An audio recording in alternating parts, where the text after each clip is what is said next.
harcelée depuis 7 ans par une fan déséquilibrée. Anaïs Camisoulé s'est confiée au journal La Provence.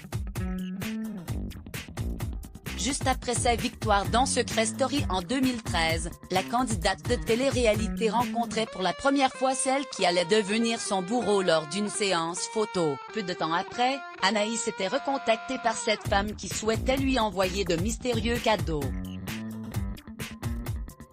Inquiète, la maman de Cassie commençait alors à prendre conscience de la dangerosité de cette fan qu'elle retrouvait à chacune de ses sorties publiques et de ses bookings. À lire aussi en 2015, Anaïs porte plainte après avoir découvert que cette fan avait usurpé son identité pour obtenir sa puce de téléphone portable.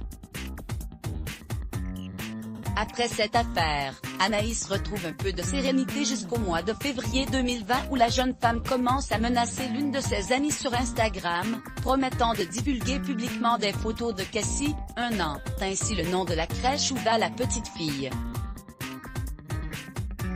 Paquet, Anaïs a rapidement décidé de truffer sa maison de caméras de surveillance mais aussi d'aller porter plainte.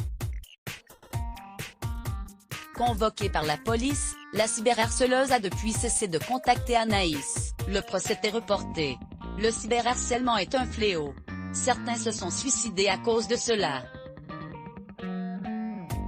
J'ai porté plainte et je suis là pour dire qu'il ne faut jamais laisser faire ces agissements. Certes, je suis un personnage public mais je ne dévoile rien de ma vie privée.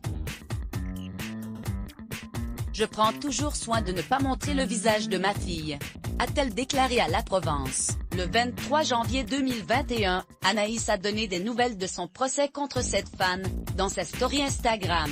Pour vous tenir au courant du procès qui est reporté parce que cette demoiselle ne s'est pas présentée.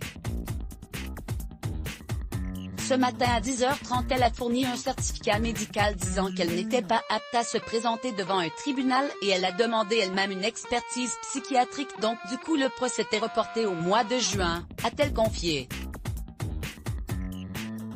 Je suis un peu dégoûtée parce que j'aurais aimé que ça se passe maintenant parce que ça fait 7 ans que je me bats contre elle et que je n'en peux plus. D'un autre côté je me dis elle a elle-même demandé une expertise psychiatrique donc elle assume qu'elle a un petit grain de folie mais voilà comme d'habitude elle essaye de passer entre les mailles du filet mais elle n'y arrivera pas. Let's block ADS. Why?